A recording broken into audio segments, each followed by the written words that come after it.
You're listening to the Let Him Cook podcast, fueled by Cody Road and the Wild Rose Casino Studios. Nigel, it is March. Happy March to you. I know in Iowa, it's Boy State basketball this week. Always a good time in Des Moines. However, you've been sending me some Illinois Boy State basketball, like qualifying and sub-state. I was not familiar with their game. I felt like Iowa has always done a good job with high school support and sports. I was a little bit taken aback by what's happening in Illinois. So, what's the scene like over there? I mean, I'm not there in person, but I'm Right. my buddy Derek. He runs this account called Slow Shay, and he's kind of started this kind of like Illinois Ball is Life empire, sort of ordeal where they kind of get out. He's kind of got like this whole network now, throughout Illinois where they kind of get out to the best games in the state, and you're just seeing a lot of passionate suburban folk like finally being able to support their community because I feel like their teams have a chance. Because like we've talked about off camera, a lot of these Chicago teams, Curie, Simeon, Whitney Young, that have been powerhouses for years, been producing NBA talent for years. Not saying they're falling off, but they're just becoming more beatable just because I feel like more people are willing to stay, in their district where they're from, playing with kids they grew up with. And we saw it a few years back in, Glenbard West playing Sierra Canyon a few years ago at DePaul, and they only lost by a point, and it was a buzzer beater. So, I mean, those were 5 kids who grew up together. 4 of them are now playing Division I basketball. And, it's just, I think suburban communities are starting to, like I said, just gain more excitement because they feel like, hey, winning a state championship is more realistic. And you're seeing it. I mean, people are packed. The lines are wrapped around the damn neighborhood, let alone the school. So, I mean, it's just Illinois. Shout out to Illinois. I feel like when it comes to high school basketball, it is a little bit underlooked because of all the pro teams, all the college teams there, obviously. But definitely, I've been very impressed to just see high quality games and just excited to see who can pull out the state championships this week. Obviously for Iowa too, because I know we haven't talked about it a lot, but I've been keeping tab on who's who in Iowa, and I'm definitely pulling for the Valley Tigers. I love me some Zay Robinson, Curtis Stinson Jr., all those guys. They're some dudes. So I'm, like I said, Illinois, they're just one of one. And I think we're just starting to see more of those fan bases that haven't done it before, finally get an opportunity. So I feel like you're just seeing a better, I guess a different perspective from, crowds and vibes and whatnot. So. That's what I was going to say. And I remember you talking to me last spring, like the suburbs, as long as I've been around, like the suburb schools in Des Moines, your Waukees, your Valleys, Dowling, Southeast Polk, like those have always kind of run the show at the largest levels of Ankeny. So it was very interesting to me to hear that, like in Illinois, it's like, no, the inner city schools like Simeon, like have been running things. And now it sounds like it's starting to change a little bit to like closer to what it is in Iowa. Well, and I think that was what was so weird for me when I was covering with you guys last year was just like, yo, I'm not used to, I assumed all the teams in Des Moines were probably going to be, the guys, and to see all these schools like right outside the city be the dominant, D1 talent-esque, teams was just very fascinating to me. It was like a polar opposite, but I'm starting to see Illinois kind of transcend in that area too, because like we saw with Brock Harding and Owen Freeman, they dominated last year when they were seniors. So just seeing, I guess, how the times change and the players change with the times, I guess is really fascinating. I guess it's just showing that I'm getting old because I grew up on the Jabari Parker, D Rose, Simeon, Taylor Horton Tucker, those days where you couldn't hold their jockstrap, let alone stay in a game with them. So to see kind of the parallel switch for me being a kid from a suburban school, to see kids like that who I know put just the same amount of time, effort, and passion into the sport, for them to finally get a chance to actually win a state championship is really exciting. Nigel, speaking of good feeling redemption stories, we got a hell of a game to talk about, the Oklahoma game, or as I like to call it, the Demarion Watson game, because Iowa State needed a hero, and waiting in the wings of the bench was Demarion Watson.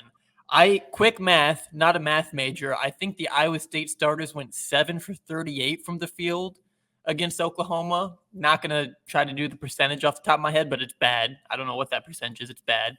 And here comes Demarion Watson, 4th guy off the bench, and just really is the spark that Well, puts Iowa State. He came off the bench. He said, TJ, hold my beer. Yeah. And then you got Said, to I got took it. What did you see from Watson? I mean, that guy had the game of his life, easily the best game of his Cyclone career against Oklahoma. I mean, I think that's just a kid who was just like coming in there kind of with nothing to lose. I mean, Watson was kind of getting spotty minutes all year, so it feels like being put in a a game like that is just kind of more of it's an opportunity more or less to just kind of play fearless basketball. And I feel like that's what he did. And I think, for him to be so effective slashing to the ball, like that big three he hits is a game changer. Yeah. And like I told you, he's a corner three away from being like a consistent off the bench, maybe on some matchups, starter at the 3-4 position if you want to go small. So I just feel like that's just a kid just obviously not taking the I'm not playing, role is like, oh, this season's kind of let's chalk it up. It's no big deal. I think he still saw a huge opportunity in a game like that where, they needed a spark. And I think it's cool to know that going into March and, the most important part of the year, that we still have guys that haven't even tapped into their, potential yet, showed that they can impact this team and impact winning. So I feel like Demarion Watson, maybe it was the Gabe Kalster effect. I know he was in the crowd cheering him on. He was very proud of him too. I saw via social media. So just to see, Demarion just be able to come in, show up, and show out was special. And I'm excited to see what he can do for us in March.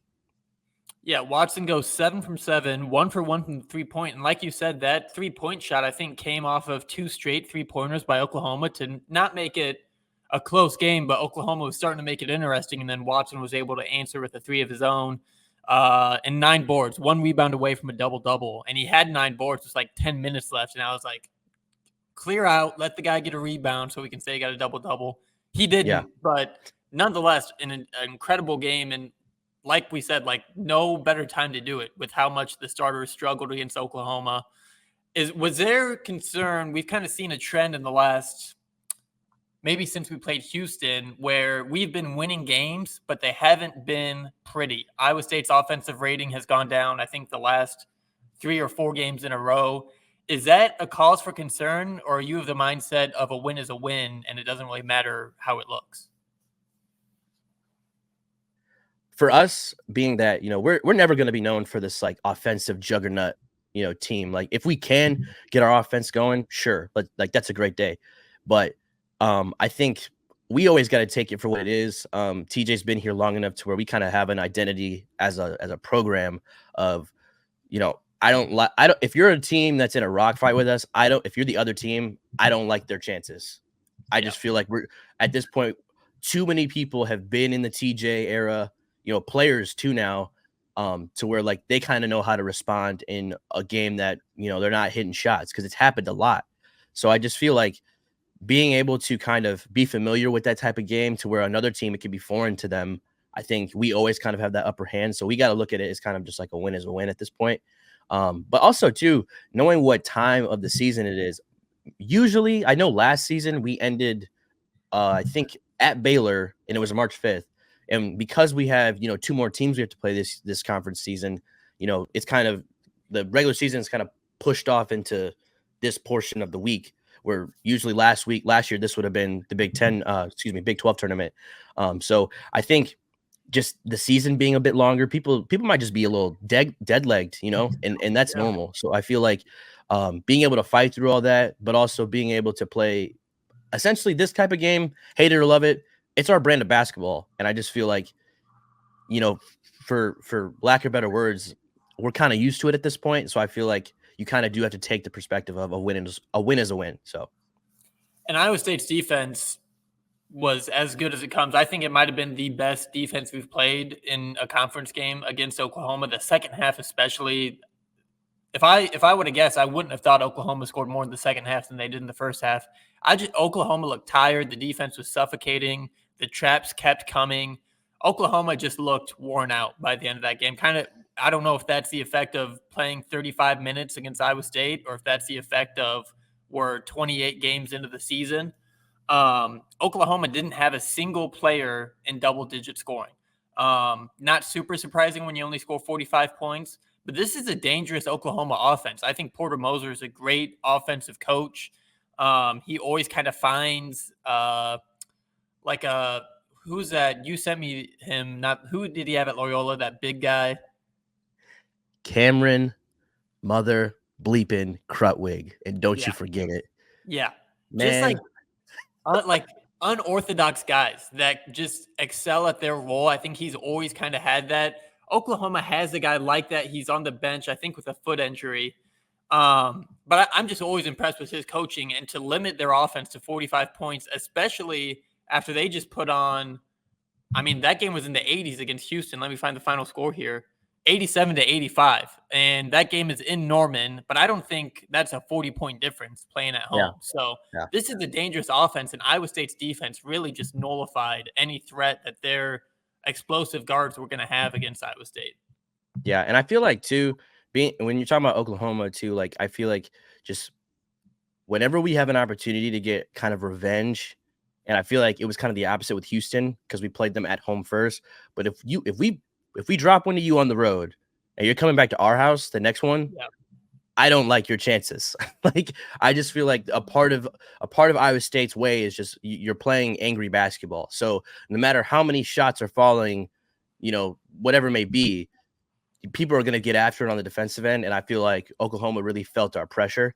And I just feel like going forward, I think that's a huge advantage for us is if we do drop one on the road early, especially a first Big 12 matchup where we weren't playing the most compelling out of conference schedule this year.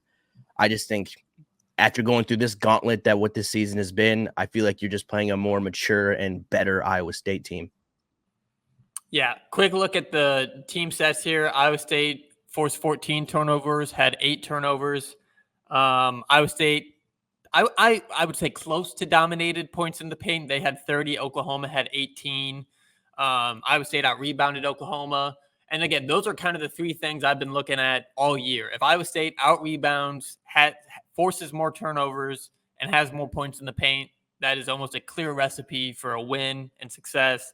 And like coming after Houston, you win that game, you're in the driver's seat to win the Big 12. I think these guys would have had a lot more to play for.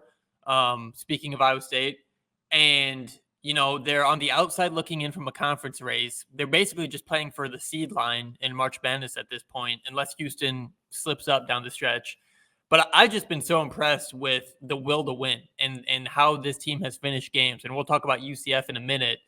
But I mean, I think it is so hard, especially the way Iowa State plays basketball and how much effort and energy that demands from each player to really focus in on some, these aren't high marquee games. You're not playing Kansas anymore. You're not playing Baylor anymore. You're playing in Orlando, a home game against a bubble team like Oklahoma. I'm impressed by the commitment, and we haven't really seen a drop at the defensive side, which you would kind of expect at this point in the season. But from all looks, I mean, Iowa State is only a couple points away from being the best defense in the country after Houston's close call to Oklahoma. I just can't say enough about this defense. People said that, it might take a step back this year now that Iowa State has more skill on the offensive side. We might not have to be as intense. This might be the best defense Otzelberger has had in 3 seasons here. I'm blown away on that side of the floor. Yeah, and I think too, like all it takes is getting a group that can contribute more offensively. Because defense, it's a mentality at the end of the day. And with TJ, I feel like that's ingrained in people's heads come June, when the team is together for the first time every year. So I feel like that's not going away. It's a matter of can we get guys that can produce offensively as well. And the second you get both, you're looking at a Final Four contender each year. It doesn't matter what team it is. It doesn't have to be Iowa State. If you can have and embrace that culture, I just feel like, you embrace the mentality of obviously, saying we're going to guard the hell out of you for 40 straight minutes.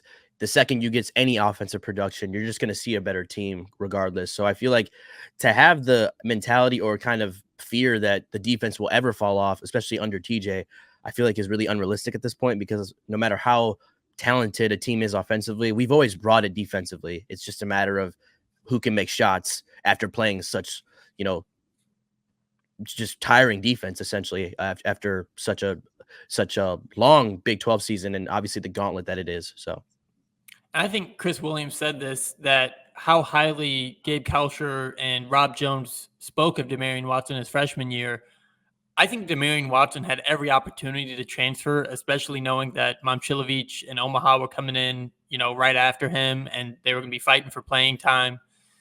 Doesn't transfer, and now he has this huge, point in Iowa State season where he's clearly the MVP. I think Iowa State sent out who's the MVP of the game. He had 99% of the Twitter votes. So yeah, he got a standing ovation. Just what a cool moment for a guy who knows what his role is. I mean, going 7 for 7, taking shots that you're supposed to. He had 4 offensive rebounds.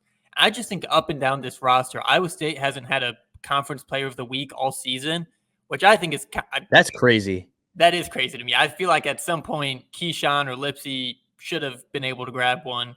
But I think it just speaks to how much of a team Iowa State really is. I mean, it's not about one guy. It's about, each individual doing the best at what he's asked to do.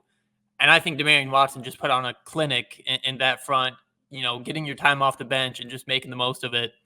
Just this team bought in continues to impress me.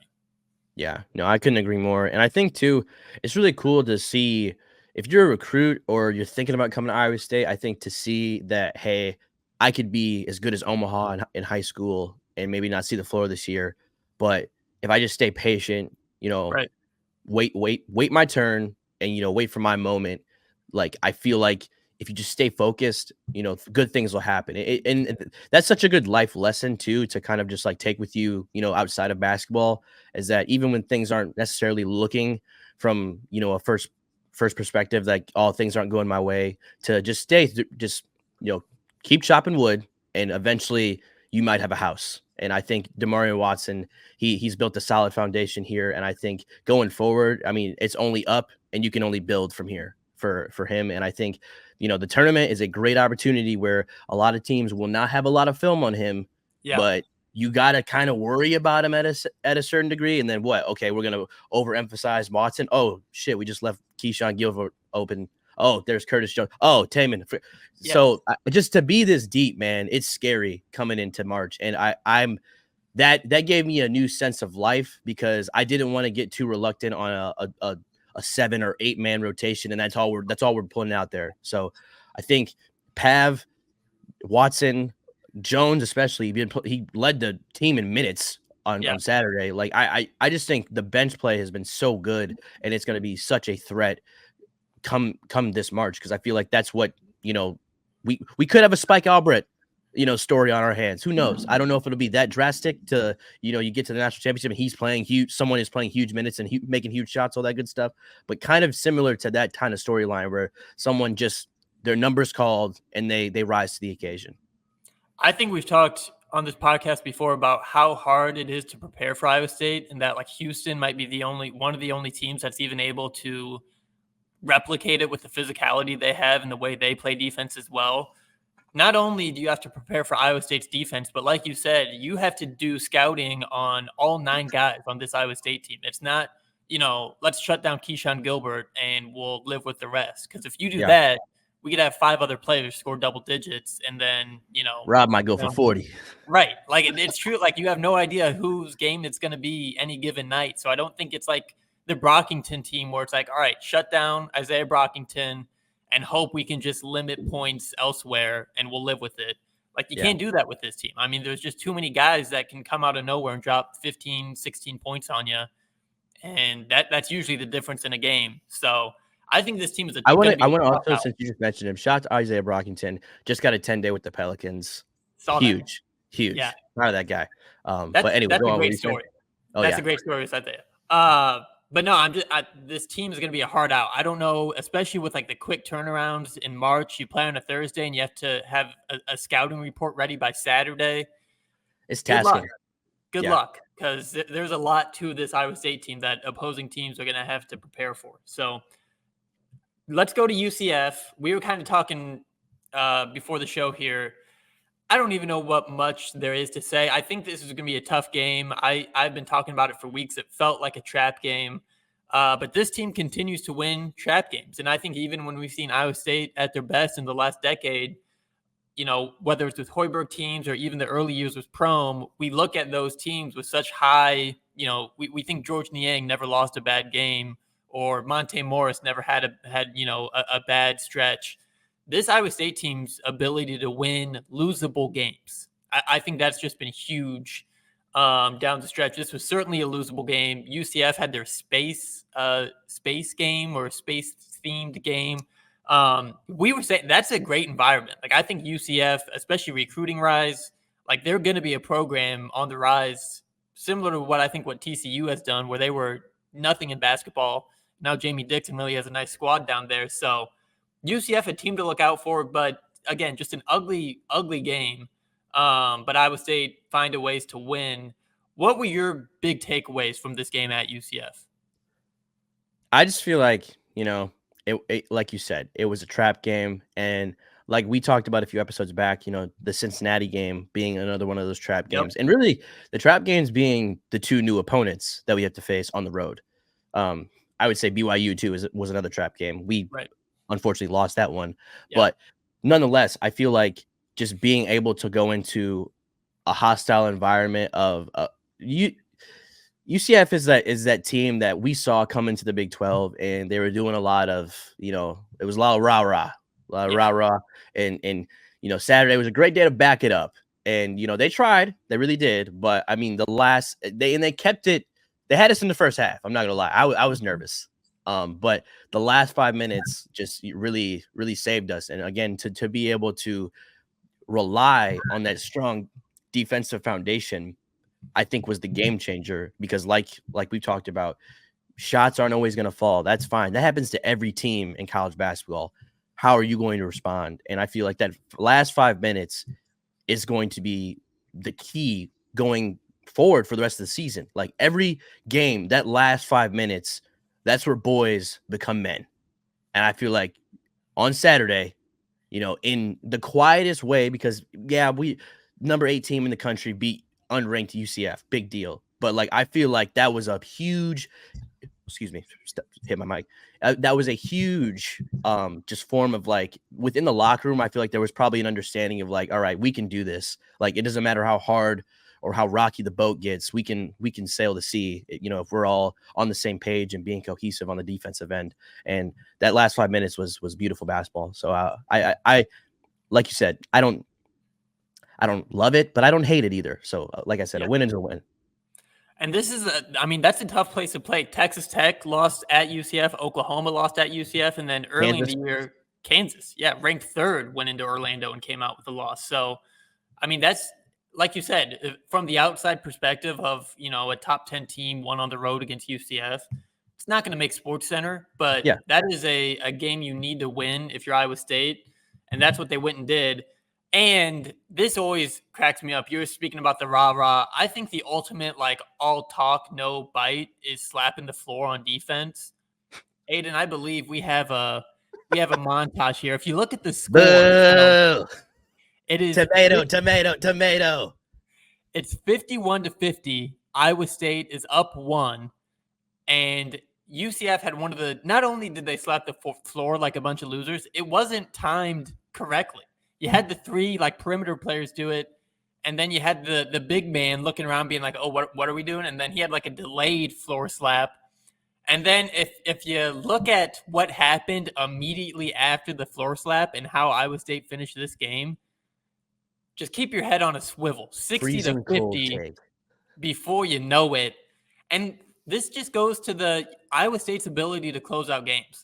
Like, it was an ugly game. Iowa State didn't look comfortable for 35 minutes, and then just were like, all right, it's time to win, and took care of business on the road. Just a business trip.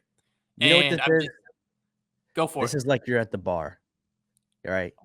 It's close to closing time, and you need to close. All right. Things aren't looking good.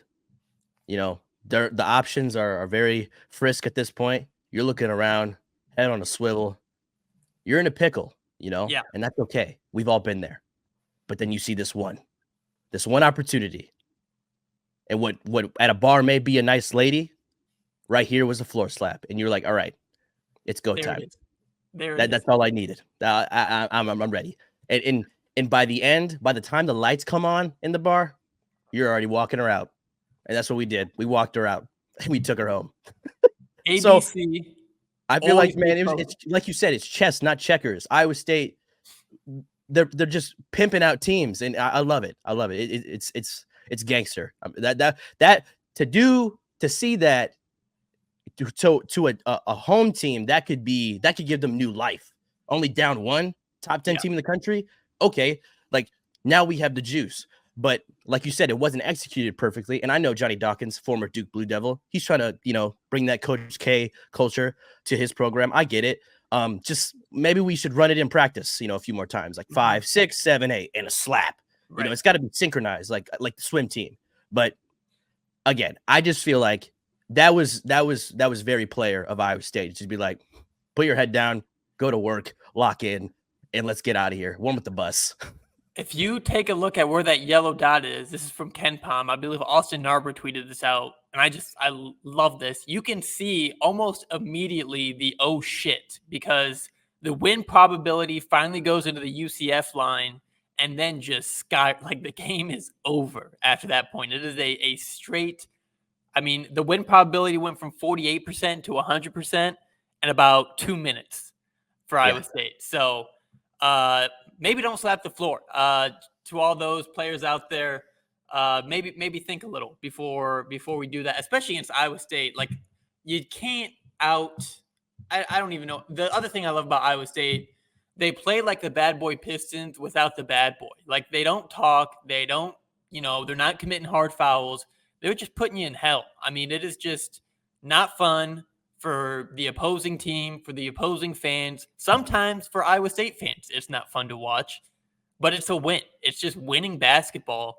I love it as someone who just admires great defense and ugly basketball to begin with. I get that it's not everyone's cup of tea. I don't think you can pull out the floor slap against a team like Iowa State.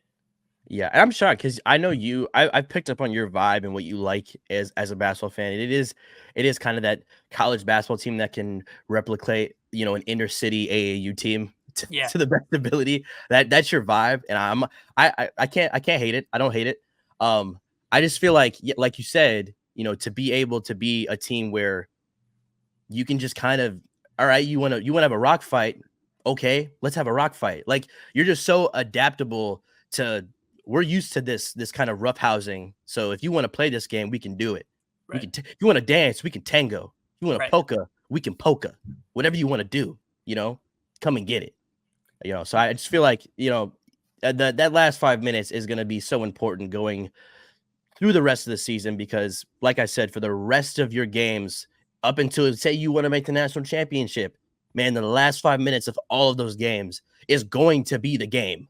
Like that is going to be the difference maker. And every game we've seen it. Unless it's a Baylor Gonzaga blowout national championship, those last 5 minutes are crucial to who is going to pull out this win, especially in a do or die tournament, which I feel like at the end of the day, man, Iowa State, if all the seedings fall right and you don't run into a crazy 3-point team, which, knock on wood, because that might happen, but I just really could see them, because of how they're able to respond in late games defensively and what they've kind of done maybe out of Houston. Okay, how can we fix these things that we didn't do as well? I feel like going back to the drawing board, fixing those mistakes, they're going to be a very hard team to beat going forward. So I'm very excited for the future.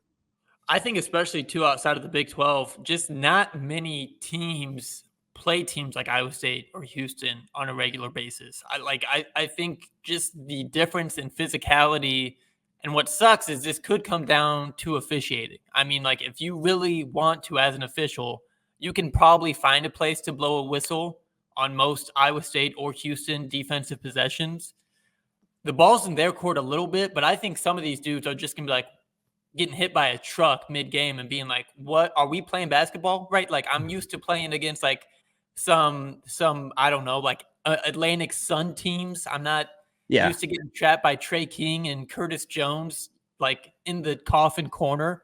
I just think it's going to be a tough out. And like I said, the ability to finish games, the depth, the defense, the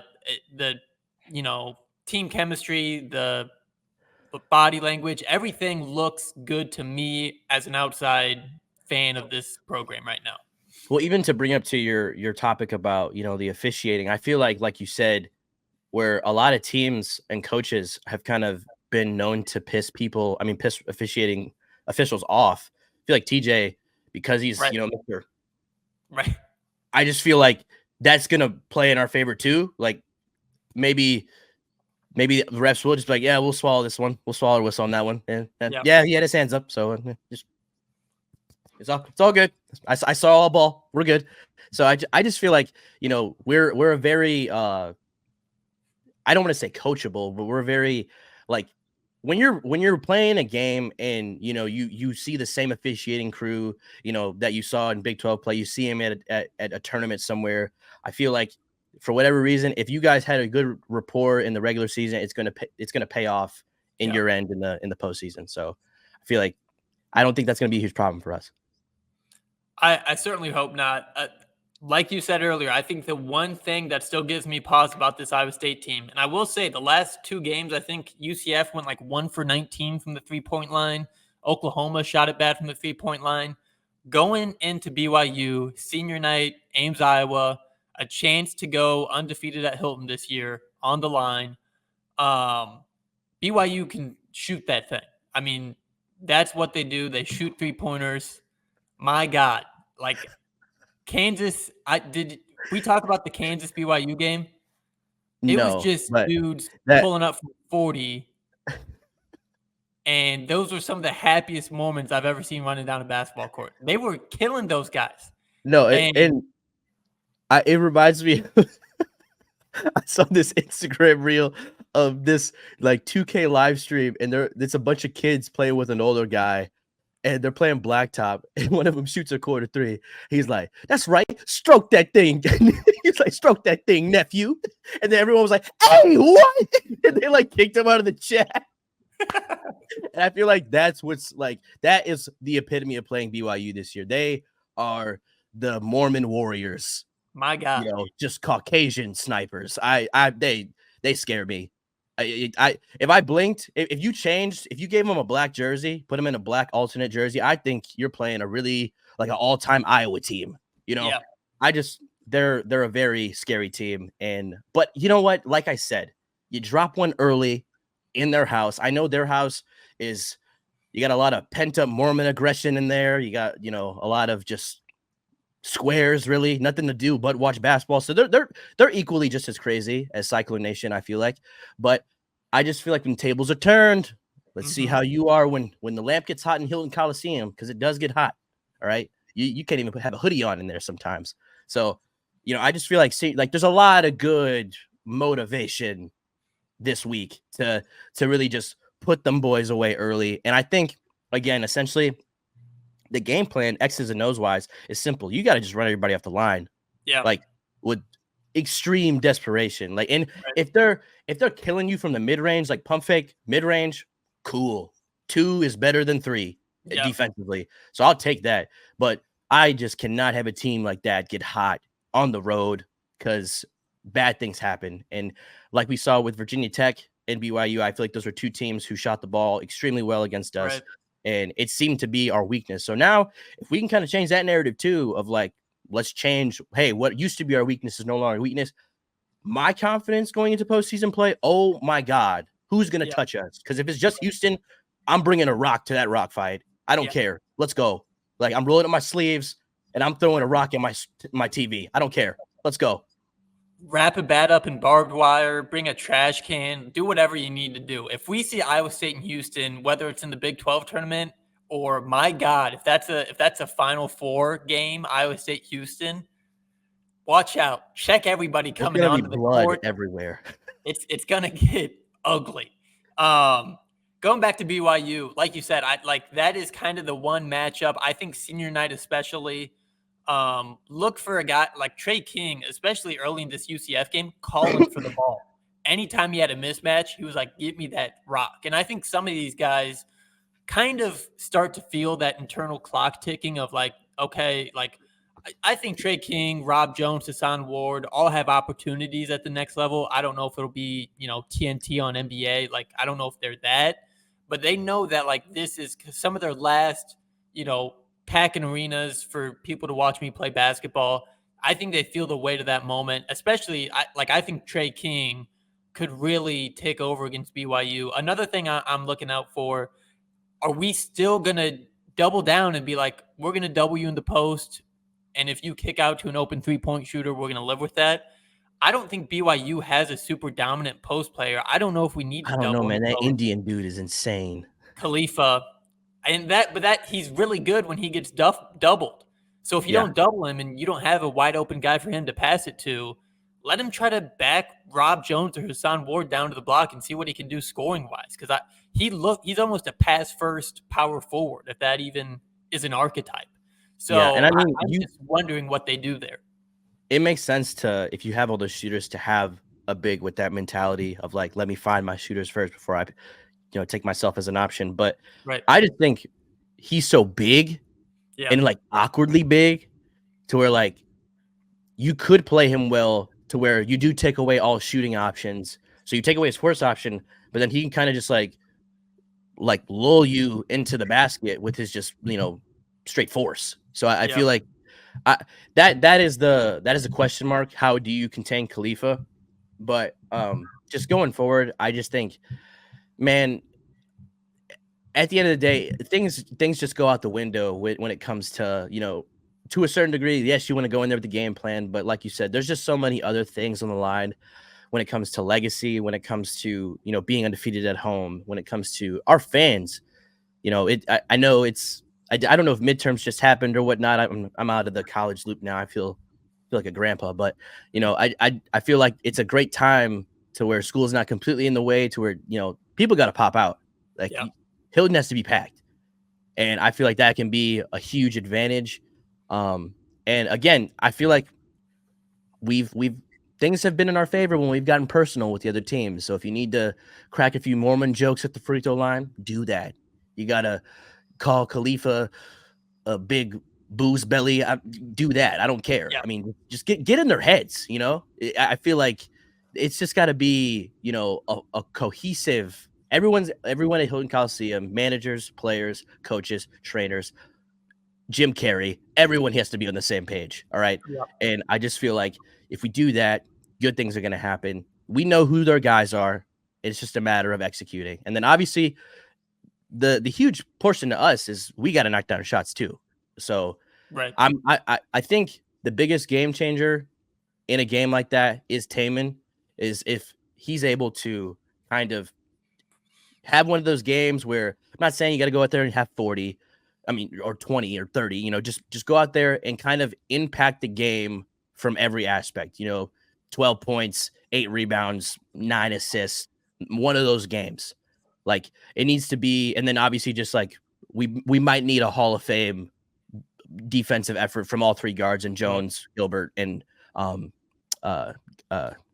But obviously just, again, we need to play not the perfect game, but damn near close to perfect when you're playing a team like BYU. Yeah, and I think it is a great look. God forbid we come against a really good 3-point shooting team in the tournament. This is probably our last look at a team like that. So I like you said, I think it's a great get ready. And if you can get rid of that weakness, if BYU looks way worse from the 3-point line and they're not getting all these open looks, again, I think it's like, where is the Achilles heel of Iowa State if that's not it anymore? So, and TCU, I just looked up, lost at Kansas State, lost at Oklahoma State, but won at Kansas. So I was going to say they're a bad road team, but winning at the Fog is no small feat. So I don't know. I think it just speaks to how up and down such 3-point reliant teams are. I mean, you can live and die by that. As Iowa State fans through the Hoiberg era, we fully are aware of that. So, like you said, run them off the line. I think maybe don't trap and double as much as we usually would. Play them straight up man-to-man and just see what happens. Yeah. No, I mean, and again, at Hilton, you see Khalifa trying to go one-on-one on the block, take a charge, sell it, flop. I don't care. Scream. I would be. I'm like, my leg! Like, dude, get as animated as you need to. Because, I mean, if you get that guy three fouls, 5 minutes left to play in the first, we're in good hands. Because I don't know who their second big is. And I don't know how good of a passer he is or how he's going to be able to handle that kind of spotlight of, Hassan, Rob, and Trey just being thrown at you. I think potentially getting Khalifa. And then obviously, think about this. I feel like at the end of the day, offensively, we do have a speed advantage, obviously, on the perimeter. Right. So if you can, if say we go isolate Gilbert, on one of the wings or maybe even top of the key or Taman even, and you get Khalifa just in that getting into his body, early contact, foul trouble, that could be, a good strategy as well. So I just feel like you got to kind of just pick at him and take your advantage to being at home and being the home team and using it to your best advantage, obviously.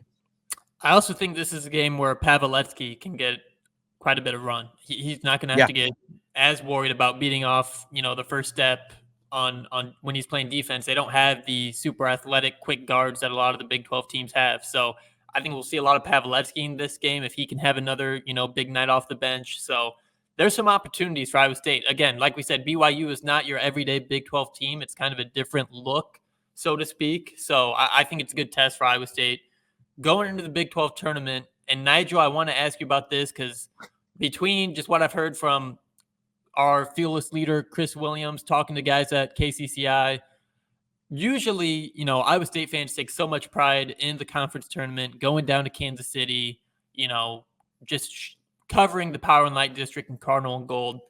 However, I really don't think, knock on wood, Iowa State wins out.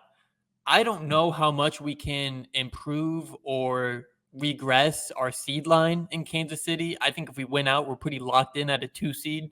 If we finish 2 games above Kansas and Baylor in the Big 12, I would be, even if either of those teams go on to win the Big 12 tournament, I would be not surprised but disappointed if either of those 2 teams hurdle us in the standings right now.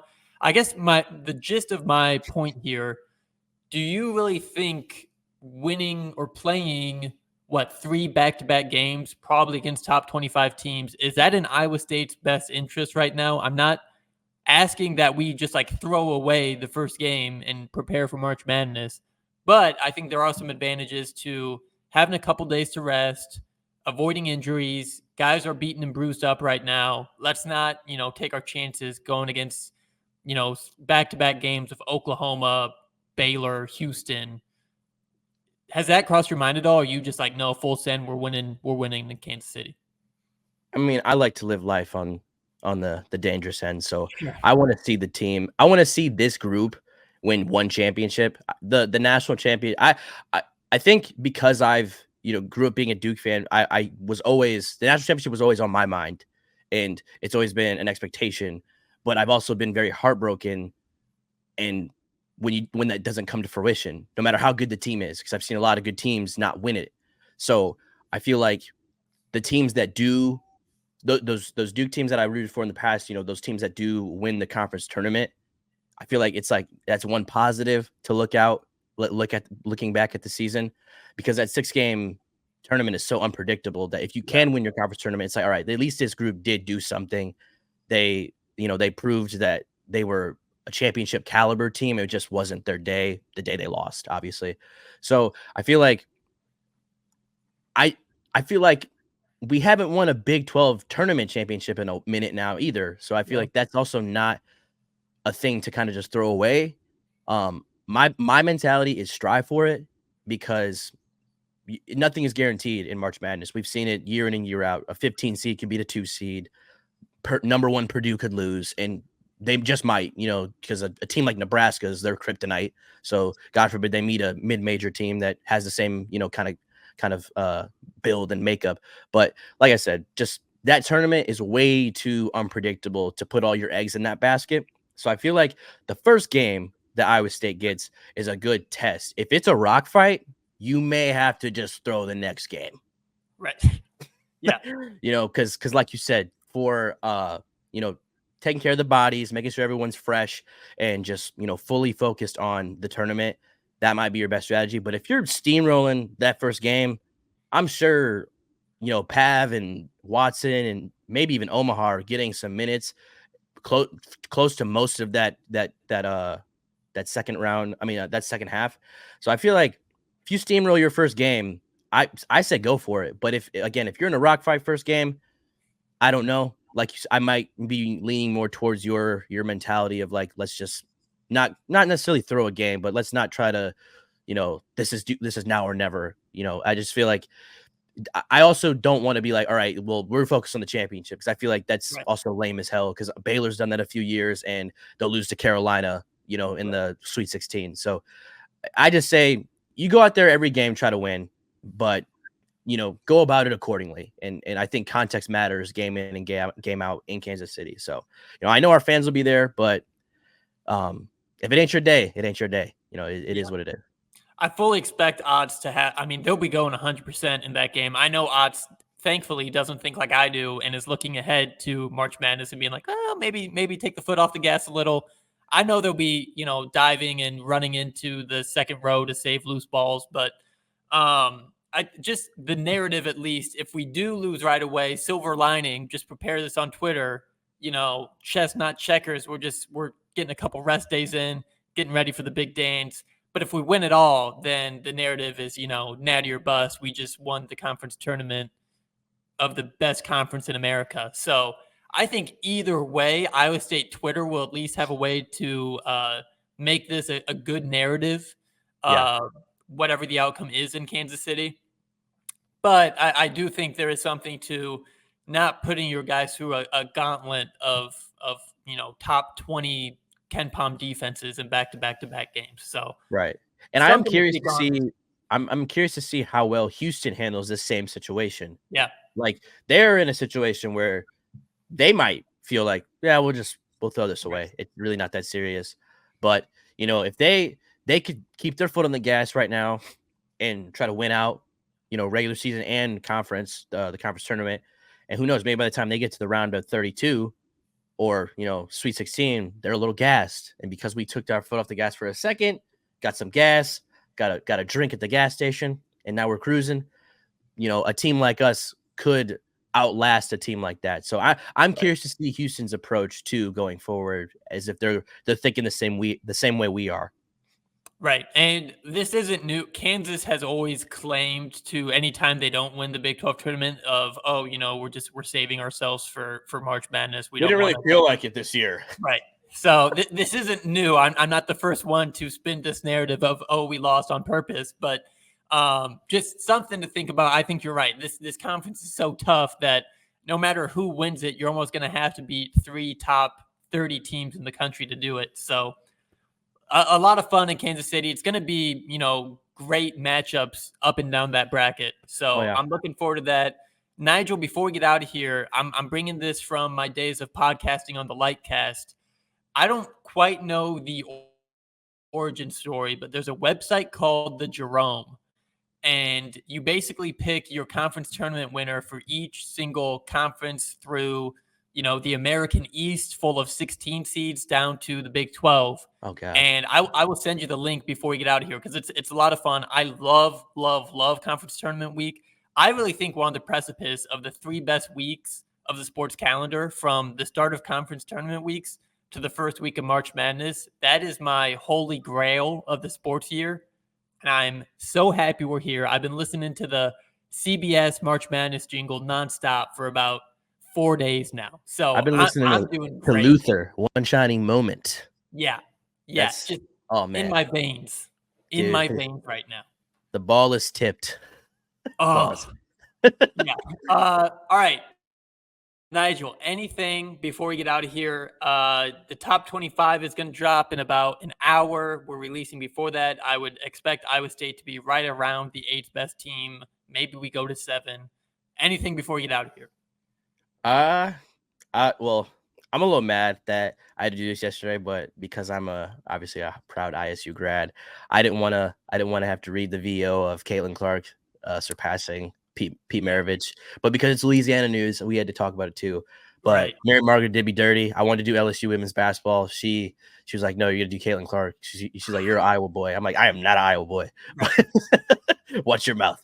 But yeah, no, I was a little mad about that. But again, I look, I'm able to tip my cap off to Caitlin. I want to say congrats. Obviously, it's a huge milestone, not only for her, but also for women's sports.